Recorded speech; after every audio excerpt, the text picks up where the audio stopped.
Assalamualaikum warahmatullahi wabarakatuh. Perkenalkan, nama saya Maya Silviana. Di sini saya akan menjelaskan tentang perubahan-perubahan setelah menikah. Nah, sebelum saya menjelaskan tentang perubahan-perubahan, saya jelaskan dulu permasalahan yang ada di masyarakat. Jadi, permasalahan yang terjadi di masyarakat yaitu ketika masih pacaran ya. Seseorang itu hanya mengimajinasikan kehidupan rumah tangganya ini yang sifatnya itu indah-indah saja. Namun dalam realitasnya sangat berbeda. Kehidupan rumah tangga itu terus mengalir dengan berbagai problematika kehidupan yang tentunya itu semua akan menjadi tantangan oleh suami maupun istri. Nah, dari sini paham kan? Jadi, dalam pernikahan tidak mungkin tidak ada problematika. Pasti dalam kehidupan rumah tangga ada pasang maupun surutnya. Oke, saya lanjut. Saya jelaskan tentang perubahan-perubahan apa saja setelah menikah. Yang pertama, sebelum menikah masih sebagai seorang anak, yaitu masih dalam tanggung jawabnya orang tua. Setelah menikah, berubah menjadi suami atau istri pemegang kendali dalam rumah tangganya.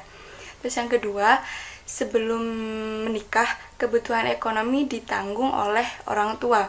Setelah menikah, berubah menjadi manajer pengelola ekonominya sendiri. Yang ketiga, sebelum menikah, segala keputusan ada di tangan orang tua. Setelah menikah, berubah, yaitu segala keputusan dan konsekuensinya ditanggung sendiri. Yang keempat, sebelum menikah, dikenal sebagai anak, cucu, paman, kakak, adik dari keluarganya sendiri, dari keluarga asalnya. Terus setelah menikah dikenal dengan sebagai anak menantu, cucu menantu, saudara ipar, paman ipar dari keluarga suami ataupun istrinya. Terus yang kelima, sebelum menikah masih bersikap seperti anak remaja atau masih kekanak-kanakan. Terus setelah menikah menjadi lebih dewasa. Nah, maksud dari bertingkah laku seperti anak remaja ini adalah seperti harus memberi kabar kapanpun dan dimanapun kita berada, terus bersama siapa, melakukan apa, berapa lama kita melakukannya. Jika tidak mengabari akan sangat-sangat cemburu. Terus setelah itu rasa ingin selalu memiliki, tidak ingin kehilangan itu sampai tanpa sadar menjadi sangat posesif terhadap pasangan, terhadap kita. Nah, namun setelah menikah itu berubah menjadi lebih dewasa. Seperti perasaan ingin memiliki tidak akan memaksakan kita untuk mengekangnya, sebab kita mampu berpikir, percaya dan yakin bahwa ia akan menjaga dirinya sendiri dengan baik. Ya, sekali kabar pun tak jadi masalah, terlebih saat aktivitas kedua-duanya ini padat. Tak akan menjadi paksaan untuk selalu memberi kabar. Jadi gitu. Nah, mungkin itu dari saya. Materi selanjutnya akan dijelaskan oleh teman-teman saya. Dan terima kasih. Assalamualaikum warahmatullahi wabarakatuh. Lanjutkan penjelasan dari teman saya tadi. Sekarang saya akan menjelaskan mengenai peran dan tanggung jawab suami istri dalam keluarga. Juga peran dan tanggung jawab pencari nafkah. Keberhasilan seorang suami dalam karirnya, baik pangkat dan jabatannya, banyak sekali didukung oleh motivasi, cinta kasih, dan doa seorang istri. Sebaliknya, keberhasilan karir seorang istri banyak juga didukung oleh pemberian akses, motivasi, dan keikhlasan suami. Oleh karena itu, di dalam perannya sebagai seorang suami ataupun istri, keduanya dapat melakukan peran-peran yang seimbang. Antara lain, saling memahami peran, fungsi, dan kedudukan suami maupun istri dalam kehidupan sosial dan profesinya. Juga saling memberikan dukungan, akses, berbagi peran dalam konteks tertentu, dan memerankan peran bersama-sama dalam konteks tertentu pula. Misalnya pada keluarga yang memungkinkan untuk berbagi peran tradisional domestik secara fleksibel sehingga dapat dikerjakan siapa saja yang memiliki kesempatan dan kemampuan di antara anggota keluarga tanpa memunculkan diskriminasi gender. Maka berbagi peran ini sangat baik untuk menghindari beban ganda bagi salah satu bagi baik suami maupun istri. Jika suami ataupun istri yang sangat kecil intensitas pertemuannya, seperti keluarga TNI, polisi, wartawan, astronot, mungkin maka peran-peran di antara suami, istri maupun anggota keluarga lainnya dapat diatur sedemikian rupa sehingga tidak menimbulkan dominasi dan beban berlipat pada salah satu anggota keluarga. Pengaturan peran atas dasar gender ini dilakukan berdasarkan kesamaan visi, adanya komitmen, saling ikhlas, dan fleksibel sehingga dapat beradaptasi dengan perubahan. Seringkali dalam kehidupan berkeluarga memberikan beban yang tidak seimbang kepada salah satu anggota keluarganya, maka itu dapat memunculkan kekerasan dan keretakan dalam sebuah rumah tangga. Memposisikan sebagai istri sekaligus ibu, teman, dan kekasih bagi suami. Demikian pula dengan suaminya, memposisikan diri sebagai bapak, teman, kekasih yang keduanya sama-sama saling membutuhkan perhatian, kasih sayang, pelindungan, dan juga motivasi. Juga saling memberikan saran serta sama-sama saling memiliki tanggung jawab atau saling memberdayakan dalam kehidupan sosial, spiritual, dan juga intelektual. Peran suami dan istri dalam konteks ini dapat menumbuhkan rasa mawaddah, rahmat, serta sakinah karena terdapat upaya untuk memposisikan keduanya dalam memperoleh hak-hak dasarnya dengan baik. Selanjutnya, menjadi teman diskusi, bermusyawarah, dan saling mengisi dalam proses pengambilan keputusan. Peran pengambilan keputusan ini merupakan peran yang cukup urgen dan berat jika hanya dititik beratkan kepada salah satu anggota keluarga, baik suami maupun istri.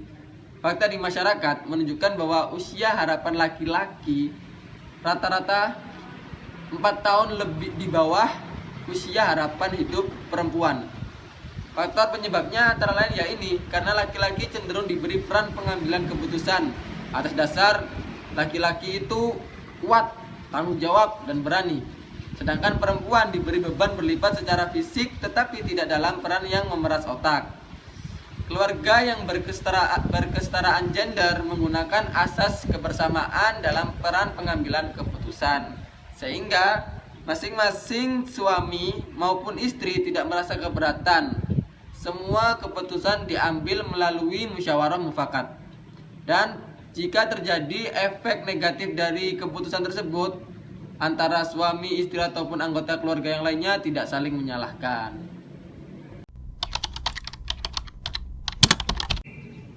Selanjutnya ialah peran dan tanggung jawab pencari nafkah.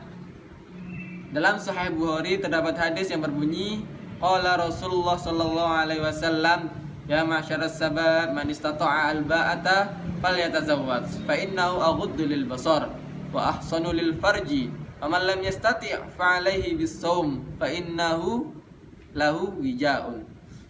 Yang artinya dari Abdullah bin Mas'ud, Rasulullah bersabda, wahai para pemuda, barang siapa di antara kalian yang telah sanggup menikah, maka hendaklah menikahlah. Sesungguhnya menikah itu dapat menghalangi pandangan dan memelihara kehormatan. Barang siapa yang tidak sanggup, hendaknya berpuasa, karena berpuasa adalah perisai baginya. Dari hadis tersebut dapat dikutip bahwa nikah itu juga memiliki syarat. Dari kutipan tadi adalah apabila mampu. Mampu yang dimaksud di sini ialah kemampuan dalam memberi nafkah. Nafkah adalah pengeluaran atau sesuatu yang dikeluarkan oleh seseorang untuk orang-orang yang menjadi tanggung jawabnya. Berdasarkan Al-Quran dan hadis, nafkah meliputi makanan, lauk pauk, alat-alat untuk membersihkan anggota tubuh, perabotan rumah tangga, dan tempat tinggal. Para fuqaha kontemporer menambahkan selain yang telah disebutkan di atas, yaitu biaya perawatan termasuk dalam ruang lingkup dari nafkah. Sedangkan Masyarakat dengan budaya patriarki menentukan bahwa tanggung jawab mencari dan menyediakan nafkah bagi keluarga ialah ayah. Sedangkan ibu lebih fokus dalam peran reproduksi dan juga dalam ranah domestik atau internal. Dalam konteks yang lebih luas, keluarga mengalami perubahan pola hubungan, gaya hidup, dan nilai-nilai yang dianut sejalan dengan perubahan masyarakat. Ketika masyarakat yang mengandalkan pencariannya dari cocok tanam seperti masyarakat agraris, maka laki-laki dan perempuan bekerjasama dalam mencari penghidupan melalui pengolahan tanah dengan pola pembagian kerja satu rumpun serumpun dengan tingkat kesulitan yang tidak menimbulkan saling keberatan gitu. Namun berbeda ketika perubahan sumber penghasilannya lebih bervariasi seperti berdagang, bekerja di pabrik, perkantoran dan sebagainya, turut mengubah pola pembagian kerja yang tidak lagi serumpun tetapi telah terbagi ke dalam ranah yang terpisah, yaitu publik dan domestik. Peran produktif diambil oleh laki-laki sedangkan perempuan mengambil wilayah domestik. Peran wilayah domestik.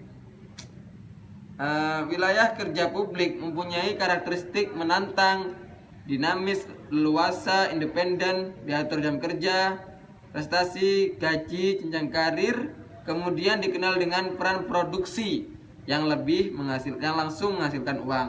Sedangkan istri memerankan wilayah kerja domestik yang mempunyai karakteristik yang sempit, tergantung, tidak ada jenjang karir dan penghargaan yang kemudian dikenal dengan peran reproduksi. Peran reproduktif diambil oleh laki-laki karena dia dianggap lebih kuat. Struktur dan kekuatan fisiknya mendukung, berani menghadapi tantangan, tanggung jawab, dan mandiri. Sedangkan peran reproduktif menjadi bagian hidup perempuan dengan argumentasi yang mudah dipahami bahwa perempuan mempunyai fungsi reproduksi biologis seperti haid, hamil, melahirkan, menyusui, kemudian dicitrakan sebagai makhluk yang lemah, tergantung, tidak berani tantangan, harus dikontrol. Peran yang ditempelkan pada perempuan yang dekat dengan sifat-sifatnya. Selamat siang semuanya, saya Adina Silmi Kafah. Di sini saya akan melanjutkan materi dari pembahasan pertemuan siang hari ini. Ya, siang hari ini saya akan menjelaskan mengenai manajemen ekonomi keluarga. Teman-teman pastinya tahu dong, atau ada yang sudah browsing apa itu manajemen ekonomi keluarga, atau bahkan ada yang nggak asing nih sama manajemen ekonomi keluarga. Ya, manajemen ekonomi keluarga ini dari pengertiannya adalah tindakan untuk merencanakan, melaksanakan, memonitoring, mengevaluasi, dan juga mengendalikan perolehan dalam penggunaan sumber ekonomi keluarga. Kenapa sih kita harus tahu cara memanage ekonomi keluarga? Ada yang tahu? Ya, karena nanti setelah kita menikah akan ada banyak pengeluaran atau kebutuhan-kebutuhan yang tidak terkontrol jika tidak dimanage dengan baik dan benar. Nah, melalui manajemen ekonomi keluarga ini, kita bisa belajar dan mengetahui berapa pendapatan yang kita hasilkan selama sebulan dan juga berapa pengeluaran yang harus kita keluarkan untuk memenuhi kebutuhan. Berbicara mengenai pengelolaan ekonomi keluarga, ada beberapa aspek yang harus diketahui oleh keluarga. Tujuannya agar bisa mengimplementasikan.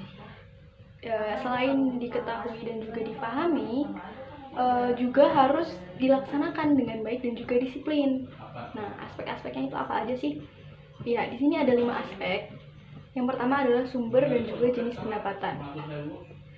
Setiap keluarga harus tahu dan paham betul dari mana asal pendapatan dan juga berapa pendapatan dalam sebulan. Misal sebuah keluarga itu ada 2 orang yang bekerja. Jadi 2 orang tua ini sama-sama bekerja, dan juga ada 2 anak yang masih sama-sama sekolah. Yang satu anaknya masih kelas 1 SMA dan yang nomor 2 itu kelas 3 SMP. Si ayah ini dalam sebulan pendapatannya adalah 2.500.000. Beliau juga punya pekerjaan sampingan seperti ojek online. Penghasilan dari ojek online ini sebesar 1.500.000. Terlepas dari sang ayah, si ibu juga mendapatkan pendapatan sebesar 2.500.000 dari pekerjaannya di Lady V. Jika dikalkulasikan, maka pendapatan keluarga itu dalam 1 bulan adalah sebesar 6.500.000 rupiah. Ya, yang kedua adalah jenis dan besarnya pengeluaran. Kenapa kita harus tahu jenis dan besarnya pengeluaran? Agar tidak ada defisit atau pengeluaran lebih besar daripada pendapatan. Maka kita harus tahu jenis pengeluaran berdasarkan prioritasnya nih teman-teman. Nah, apa aja kebutuhan yang bisa kita prioritaskan? Yang pertama itu adalah kebutuhan mutlak. Kebutuhan mutlak ini tidak mungkin tidak dipenuhi. Di antaranya adalah makanan, pakaian, rumah, kesehatan, pendidikan, dan juga transportasi. Yang kedua adalah kebutuhan penting. Kebutuhan penting ini adalah kebutuhan yang berhubungan dengan orang lain. Contohnya bayar hutang, bayar angsuran atau cicilan, hajat atau sumbangan, kemudian arisan, pajak, zakat, dan yang lainnya. Yang ketiga adalah kebutuhan yang perlu. Apa itu kebutuhan yang perlu? Kebutuhan yang perlu ini adalah kebutuhan untuk meningkatkan mutu dari berbagai kebutuhan mutlak dan juga penting. Contohnya nih, kalau misal biasanya makannya dengan lauk tahu tempe, maka ada kalanya mengkonsumsi ikan laut ataupun ikan tawar. Jadi tidak melulu makan tahu dan tempe, bisa lemes nanti. Canda. Kemudian yang keempat adalah kebutuhan yang dianggap kurang perlu. Kebutuhan ini sifatnya masih bisa ditunda atau sebaiknya tidak dibiayai, seperti pengeluaran untuk hobi, kemudian untuk kesenangan gitu. Aspek yang ketiga ini adalah tabungan. Tabungan penting banget ini. Tabungan itu adalah benda ekonomi yang bila diperlukan bisa digunakan. Menabung pada dasarnya adalah hasil dari sikap seseorang yang dengan sadar dan juga kontinu atau terus-menerus menyisihkan pendapatannya. Contohnya nih, di sebuah daerah ada Bapak Bardi dan juga istrinya ingin menunaikan rukun Islam yang kelima. Kerjaan beliau apa sih? Kerjaan beliau itu hanyalah sebagai seorang juru parkir, tapi semangatnya itu luar biasa. Jadi beliau itu menyisihkan uang 500 sampai 1.000 rupiah. Dari tahun 1985 sampai 2016 beliau bisa menunaikan ibadah haji. Tak hanya itu, beliau juga bisa menyekolahkan anak-anaknya sampai ke perguruan tinggi. Wah, Masya Allah sekali. Jadi karena ada niatan untuk menabung, bisa terwujud. Jadi menabung itu juga keperluan kita untuk masa mendatang. Kemudian yang keempat adalah pencatatan dan monitoring. Buat apa sih ada pencatatan dan monitoring? Tujuannya itu agar tujuan manajemen ekonomi keluarga ini berjalan sesuai dengan harapan, dan juga untuk memastikan apa yang direalisasikan tidak menyimpang dari rencana yang sudah ditetapkan. Misal uang yang keluar ini sekian, untuk apa? Jadi jika dimonitoring dan juga dicatat, maka akan ketahuan hasilnya uang ini larinya kemana. Tujuan dari pencatatan dan monitoring ini juga untuk memastikan apakah ada penyimpangan, kemudian seberapa jauh penyimpangan ini terjadi, lalu mengapa dapat terjadi, dan juga bagaimana memperbaikinya. Misalnya si ibu ke pasar niatnya untuk membeli kebutuhan pokok, lalu di jalan ada sepasang sepatu dan juga tas yang cantik. Jika si ibu membeli dua produk ini, maka kebutuhan pokok ini tidak akan terpenuhi atau tidak akan terbeli. Dengan adanya pencatatan dan juga monitoring ini, maka si ibu akan sadar dan juga disiplin untuk tidak membeli keduanya karena tidak ada di daftar keperluan. Seperti itu. Kemudian aspek yang terakhir adalah musyawarah. Musyawarah ini tidak kalah penting dari aspek yang lain. Namun, musyawarah ini jarang dilakukan terutama bila menyangkut ekonomi karena anak-anak dianggap belum cakap. Nah, musyawarah ini tidak hanya melibatkan orang tua saja, namun juga anak. Tujuannya apa? Tujuannya itu untuk merencanakan pengeluaran, mengevaluasi rencana, dan juga memperbaiki kesalahan, dan yang paling penting adalah mencari solusi. Ya, itu tadi adalah kelima aspek yang harus dipatuhi dalam manajemen ekonomi keluarga. Kemudian apa sih manfaat dari kita mengetahui atau mengimplementasikan manajemen ekonomi keluarga ini? Yang pertama adalah untuk pemenuhan kebutuhan ekonomi anggota keluarga, yang kedua stabilitas kehidupan ekonomi keluarga, dan yang terakhir pertumbuhan ekonomi keluarga. Itu saja penjelasan dari saya. Jika banyak kesalahan saya mohon maaf. Selanjutnya saya serahkan kepada pemateri selanjutnya. Terima kasih. Bismillahirrahmanirrahim. Assalamualaikum warahmatullahi wabarakatuh. Di sini saya ingin sedikit menjelaskan mengenai reproduksi sehat dalam keluarga. Nah, dalam konferensi dunia keempat yang telah diselenggarakan di Beijing, Cina tahun 1995, itu menghasilkan 12 agenda penting. Beberapa di antaranya yaitu seperti perempuan dan kemiskinan, kekerasan terhadap perempuan, perempuan dan ekonomi, perempuan dan lingkungan hidup, serta perempuan dan media dan kesehatan perempuan. Nah, di dalam konferensi ini yang menjadi topik pembahasan yang sangat menghabiskan banyak waktu yaitu tentang masalah kesehatan reproduksi. Definisi kesehatan reproduksi sendiri menurut dokumen Beijing China tahun 1995 itu secara jelas mendefinisikan kesehatan reproduksi sebagai keadaan kesejahteraan fisik, mental, sosial secara lengkap, bukan hanya pencegahan penyakit atau kelemahan yang berkaitan dengan sistem reproduksi, fungsi, dan proses-prosesnya. Tolak ukur pemberdayaan perempuan sendiri itu terkait kesehatan reproduksi menurut Millennium Development Goals atau MDGs itu ada beberapa diantaranya mengurangi tingkat kematian anak yang ditargetkan pada tahun 2015. Yang kedua, mengurangi tingkat kematian anak usia di bawah 5 tahun hingga 2/3-nya. Yang ketiga, meningkatkan kesehatan ibu yang ditargetkan pada tahun 2015. Dan yang keempat, mengurangi rasio kematian ibu hingga angka 75% dalam proses melahirkan. Dan yang kelima, memerangi serta menghentikan pencegahan penyebaran HIV/AIDS, gejala malaria, dan penyakit berat lainnya. Nah, pengertian hak reproduksi menurut WHO atau Badan Kesehatan Dunia adalah bahwa setiap orang tanpa memandang perbedaan kelas sosial, suku, umur, agama maupun hak yang sama mempunyai hak yang sama dengan pasangannya untuk memutuskan secara bebas dan bertanggung jawab mengenai jumlah anak, jarak kelahiran, serta menentukan waktu kelahiran dan di mana akan melahirkan. Nah, dari situ bisa dirinci beberapa hak-hak reproduksi yang harus terpenuhi oleh setiap individu dan dijamin keberadaannya, seperti hak mendapat pelayanan kesehatan sesuai kebutuhan, hak mendapat informasi mengenai kesehatan reproduksi secara lengkap, hak mendapat pelayanan keluarga berencana atau KB sesuai dengan pilihannya, hak mendapat pelayanan kesehatan yang dibutuhkannya, hubungan suami istri didasari sikap saling mengerti, menghargai, hak mendapat informasi mengenai penyakit menular seksual. Laki-laki dan perempuan mempunyai kesamaan hak memperoleh informasi kesehatan.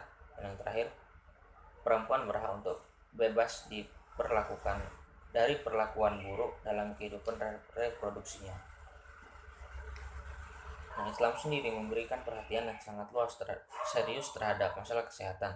Bahkan dapat dikatakan seluruh ajaran Islam diarahkan dalam rangka mewujudkan kehidupan manusia yang sehat secara jasmani maupun rohani.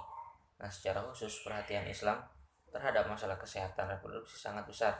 Bahkan mungkin oleh sebagian orang yang belum mengenal Islam lebih dalam dikatakan sedikit berlebihan. Misalnya Islam melarang perempuan dan laki-laki di tempat yang sepi kecuali bersama dengan mahramnya. Perkawinan sendiri yang dianjurkan oleh Islam sebagaimana tersebut dimaksudkan agar laki-laki dan perempuan dengan cara sehat dan bertanggung jawab mewujudkan cinta kasih di antara keduanya. Nah, di sini Islam bukan hanya memberi sebuah larangan, tapi Islam juga hadir membawa dengan solusi, yaitu dengan sebuah perkawinan. Nah, kemudian perencanaan keluarga berencana atau KB. Hak perempuan sendiri untuk menolak kehamilan merupakan hal yang logis dan seharusnya dewasa ini mendapat perhatian yang lebih terutama oleh suami jika kehamilan tersebut dapat menyebabkan terganggunya kesehatan reproduksinya. Kemudian, apabila terjadi penolakan karena alasan-alasan tertentu yang dibenarkan, maka yang dapat dilakukan misalnya mengikuti program berencana atau KB. Nah, konsep KB sendiri pada dasarnya mengatur kelahiran dengan berbagai aspek yang mengarah pada kemaslahatan ibu, bayi, keluarga, masyarakat, dan juga negara. Nah, masuk ke dalam aborsi. Aborsi merupakan suatu problem reproduksi perempuan yang berasal dari bahasa Latin yaitu abortus yang berarti gugur kandungan atau keguguran. Dalam bahasa Arab disebut isqatu al-hamli atau al-ijhad. Nah, macam-macam aborsi itu ada dua, yaitu aborsi spontan, yang kedua yaitu aborsi provokatus, yang dibagi menjadi dua lagi yaitu aborsi provokatus artificialis therapicus dan aborsi provokatus criminalis. Nah, tinjauan aborsi sendiri menurut fatwa MUI nomor 4 tahun 2005 tentang aborsi itu ada beberapa macam. Yang pertama itu boleh atau mubah secara mutlak tanpa alasan medis. Yang kedua itu mubah karena alasan medis dan makruh jika tanpa uzur. Dan yang ketiga itu ada makruh secara mutlak. Yang keempat haram karena ada kemungkinan kehidupan pada janin yang tumbuh dan berkembang.